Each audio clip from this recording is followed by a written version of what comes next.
సుమన్ టీవీలో మీ business promotions కోసం ఈ కింది నెంబర్ను సంప్రదించగలరు.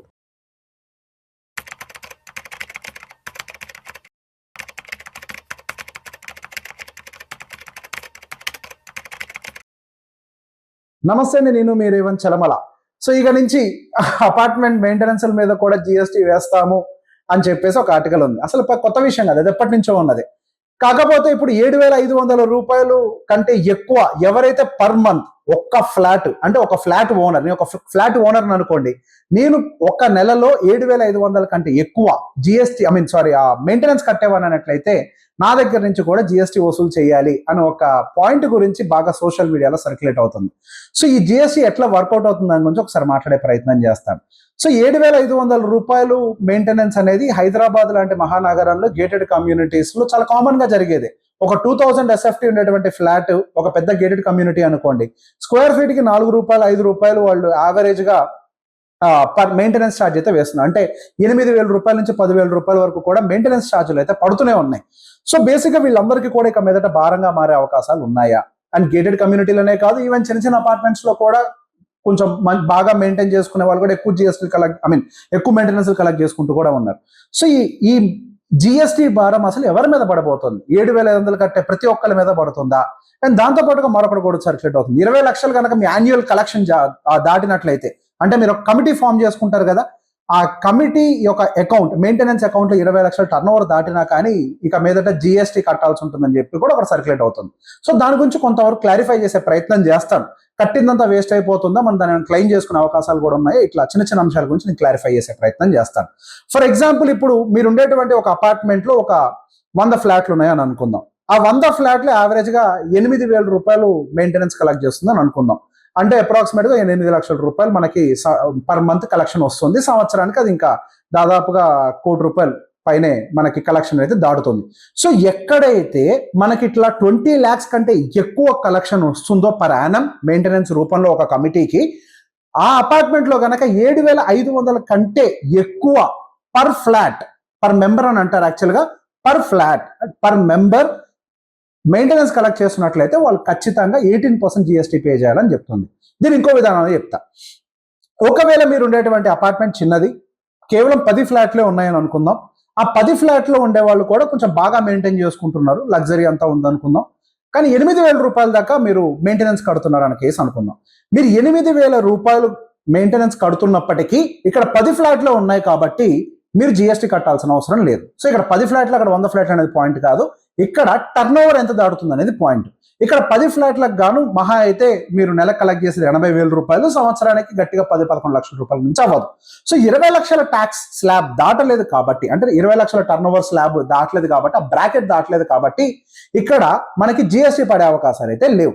సో ఎవరి కేసులో అయితే 20 లక్షల టర్న్ ఓవర్ దాటుతూ 7,500 కంటే ఎక్కువ మెయింటెనెన్స్ పర్ మెంబర్ పడుతుందో వాళ్ళు కట్టాల్సిన అవసరం అయితే ఉంటుంది. ఇప్పుడు ఇంకొక కేసు తీసుకుందాం. నార్మల్గా అపార్ట్మెంట్ మెయింటెనెన్స్ అనేది 5,000 రూపాయలే, కానీ 20 లక్షల టర్న్ ఓవర్ దాడుతుంది. నాకు 2-3 ఫ్లాట్లు ఉన్నాయి, అంటే నేను ఓవరాల్ గా 15,000 కడుతున్నాను మెయింటెనెన్స్. ఇప్పుడు నేను కట్టాలా జిఎస్టీ అని అంటే, ఇక్కడ ఒక ఫ్లాట్ ని ఒక మెంబర్ లాగా ట్రీట్ చేస్తారు. మీరే 3టికి ఓనర్ అయినప్పటికీ మీ 3టిని కలిపి ఒక మెంబర్ లాగా చూడరు. ఒక్కొక్క ఫ్లాట్ ని ఒక్కొక్క మెంబర్ లాగా ట్రీట్ చేస్తారు. సో పర్ మెంబర్, అంటే పర్ ఫ్లాట్ 7,500 దాటితే మాత్రమే మీరు కట్టేది ఉంది. ఇంకో కేసు, 20 లక్షల టర్న్ ఓవర్ అయితే దాటుతుంది, కానీ మా మెయింటెనెన్స్ 7,500 కాదు 3,000-4,000 ఉంటుంది అని అనుకోండి. ఈ కేసులో కొంతవరకు జిఎస్టీ ఎగ్జామ్షన్స్ అని కనిపిస్తున్నాయి. సో బేసిక్ ఇక్కడ ఈ కట్టినటువంటి జిఎస్టీస్ ఉంటాయి కదా, ఈ జిఎస్టీస్ ఇంకా గాల్లో కలిసిపోయినట్లేనా అంటే ఆ కండిషన్ ఏం కాదు. సో బేసిక్ గా మనము అపార్ట్మెంట్స్ లో సెక్యూరిటీ ఇదంతా కూడా థర్డ్ పార్టీ ఏజెన్సీస్ కి అప్పచెప్తాం. సహజంగా వాళ్ళు జిఎస్టీస్ వేస్తూ ఉంటారు. సో మన జిఎస్టీస్ ని క్లెయిమ్ చేసుకోవచ్చు. ట్యాప్స్ అవ్వచ్చు, లైట్స్ అవ్వచ్చు, ప్లంబింగ్ యాక్టివిటీస్, ఈవెన్ మనం క్లీన్ చేసే వాళ్ళకి కూడా సర్వీసెస్ అనేవి బయటకే ఇస్తూ ఉంటాం. బయట సర్వీస్ ప్రొవైడర్స్ వచ్చి మొత్తం మెయింటైన్ కూడా చేస్తూ ఉంటారు. వాటి మీద కూడా మనం క్లైమింగ్ చేసుకోవచ్చు. లాన్ మెయింటెనెన్స్ వాటి మీద మనం క్లైమ్స్ చేసుకోవచ్చు. వేటి మీద అయితే జిఎస్టీస్ ఉంటాయో ఆ జిఎస్టీ మనం క్లెయిమ్ బ్యాక్ చేసుకోవచ్చు. సో ఒకవేళ ఇప్పటిదాకా జిఎస్టీ పే చేయలేదు అనుకోండి, అంటే మనం జిఎస్టీ కలెక్ట్ చేసుకోలేదు అనుకోండి, మన మెంబర్స్ మనందరం జిఎస్టీ వేసి కట్టలేదు, కానీ బయట సర్వీస్ ఇచ్చేవాడికే జిఎస్టీ కడుతున్నాం కదా. సో ఇట్లా జిఎస్టీ ఒట్టిగా వేస్ట్ ఏమీ అవ్వకుండా మనం క్లెయిమ్ బ్యాక్ కూడా చేసుకునే అవకాశం ఉంటుందన్నమాట. సో జిఎస్టీ ఇంతకు ముందు ఉంది, ఇప్పుడు ఉంది, అది పెద్ద కొత్త విషయం ఏం కాదు. సో ఇప్పుడు కూడా ఏం చెప్తున్నారు అని అంటే 7,500 కంటే ఎక్కువ, అది కూడా 20 లక్షల టర్న్ ఓవర్ దాటేటువంటి అపార్ట్మెంట్స్ ఏవైతే ఉంటాయో వాళ్ళకి కొంత ఇంపాక్ట్ ఉంటుంది. ఇది ఎవరికి ఇంపాక్ట్ ఉండదు అంటే డెఫినెట్ గా మన హైదరాబాద్ మహానగరంలో ఉండేటువంటి పెద్ద పెద్ద గేటెడ్ కమ్యూనిటీస్ ఏవైతే 7,500 కంటే ఎక్కువ సర్వీస్ ఛార్జెస్ మెయింటెనెన్స్ ఛార్జెస్ అయితే వసూలు చేస్తున్నాయి వాళ్ళందరి మీద కూడా పడుతుంది. సో దీంతో పాటుగా ఇంకొన్ని ఇంపార్టెంట్ ఆస్పెక్ట్స్ చెప్పాలి. ఇప్పుడు మన అపార్ట్మెంట్ అనేది ఒక 5 సంవత్సరాలకు 10 సంవత్సరాలకు ఏదో ఒక మెయింటెనెన్స్ వస్తూ ఉంటుంది. మెయింటెనెన్స్ వచ్చినప్పుడు మనం ఎక్కువ అమౌంట్ కాంట్రిబ్యూట్ చేయాల్సి ఉంటుంది. ఫర్ ఎగ్జాంపుల్ ఇప్పుడు ఒక 20 ఫ్లాట్లు ఉన్నాయి అనుకుందాం, ఏదో మనం నామినల్ గా ఒక 5,000 రూపాయలు ఎంతో వేసుకుంటున్నాం, 20 లక్షల టర్న్ ఓవర్ అయితే దాటట్లేదు. కానీ ఒక 7-8 సంవత్సరాల తర్వాత పెయింటింగ్ వేయాల్సి వచ్చింది.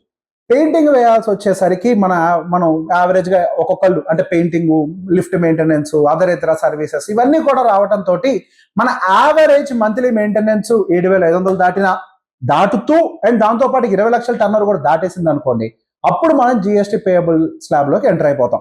ఒక్కసారి ఎంటర్ అయ్యామా ఇంకా లైఫ్ లాంగ్ కట్టాల్సిందే. ఈవెన్ దో మీరు తర్వాత సంవత్సరాల్లో తక్కువ మెయింటెనెన్స్ తీసుకుంటున్నప్పటికీ మీరు పే చేయాల్సిందే. సో ఎప్పుడైనా ఒక యాన్యువల్ మెయింటెనెన్స్ ని ప్లాన్ చేసుకునేటప్పుడు ఒకేసారి అన్ని డంప్ చేయకుండా కొద్దిగా యావరేజ్ గా 7,500 దాటకుండా పెద్ద ఎత్తున 20 లక్షలు దాటేయకుండా కొద్దిగా మెయింటెనెన్స్ కనుక అంటే రిపేర్ వర్క్స్ ని ప్లాన్ చేసుకుంటే మీరు జిఎస్టీ లిమిట్స్ లోకి రాకుండా ఉంటారు. లేకపోతే అన్నెసరీగా లైఫ్ లాంగ్ జిఎస్టీ పే చేయాల్సి ఉంటుంది. సో మనం పర్టికులర్ గా అసలు జిఎస్టీ స్లాబ్ లోకి వస్తామా రామా, మన అపార్ట్మెంట్ వస్తుందా రాదా, ఈ కన్ఫ్యూజన్ ని మీకు ఇంకా కంటిన్యూ అవుతున్నట్లయితే ఒకసారి మీరు ఏదైనా జిఎస్టీ ఆఫీస్కి వెళ్ళి ఒక 500 రూపాయలు కట్టినట్లయితే మీరు ఆ జిఎస్టీ దాంట్లోకి ఎగ్జెంప్ట్ అవుతారా లేదా మీరు ఆ జిఎస్టీని పే చేయాల్సిన దాంట్లో ఉంటారా అన్న దాని గురించి మీకు జిఎస్టీ డిపార్ట్మెంట్ వాళ్ళు ఫుల్ క్లియర్ గా ఎక్స్ప్లెయిన్ చేస్తారు.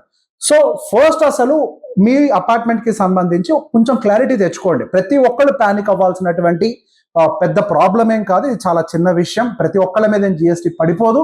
ఒక్కసారి జిఎస్టీ ఆఫీస్కి వెళ్ళి ఒక 500 రూపాయలు పే చేసి అక్కడ అసలు మీరు ఆ లిమిట్స్ లో ఉంటారో లేదా చెక్ చేసుకున్న తర్వాతనే చూసుకోండి. ఒకవేళ ఉన్నారే అనుకోండి ఏం జరుగుతుంది, ఒకవేళ జిఎస్టీ లిమిట్స్ లో కనుక ఉన్నట్లయితే అప్రాక్సిమేట్ గా 18% మనం జిఎస్టీ ఎక్సెస్ గా పే చేయాల్సి ఉంటుంది. ఫర్ ఎగ్జాంపుల్ మీ అపార్ట్మెంట్ 20 లక్షలు కంటే అంటే 19 లక్షలు పే చేస్తుంది అండి, 7,500 కంటే ఎక్కువ ఉన్నారు. పర్ మెంబర్ పే చేసేటువంటి మెయింటెనెన్స్ 20 లక్షల కంటే ముందు ఉన్నప్పుడు అంటే లోపల ఉన్నప్పుడు పెద్దగా ఏం బర్డెన్ ఉండదు. కానీ ఒక్కసారి 20 లక్షలు దాటారా 3,60,000 రూపాయలు యావరేజ్ గా మీరు యాన్యువల్ గా ఎక్సెస్ ఛార్జెస్ కలెక్ట్ చేయాల్సి ఉంటుంది. సో దాంతో పాటుగా సిఏ ఛార్జెస్ ఉంటాయి, ఎందుకంటే ప్రతి నెల 11వ తారీఖున 20వ తారీఖున జిఎస్టీ ఫైలింగ్ చేయాల్సి ఉంటుంది. సో వీటి వల్ల మరింత బర్డెన్ పెరిగే అవకాశాలు ఉంటాయి. సో అన్నెసరిగా ప్యానిక్ అవ్వకుండా తెలిసి తెలియకుండా జిఎస్టీలోకి ఎంటర్ అయిపోకుండా ఒక్కసారి జిఎస్టీ ఆఫీస్కి వెళ్ళి ఒక 500 రూపాయలు కట్టి దానికి సంబంధించిన అప్డేట్ తెలుసుకునే ప్రయత్నం చేయండి. Thank you very much.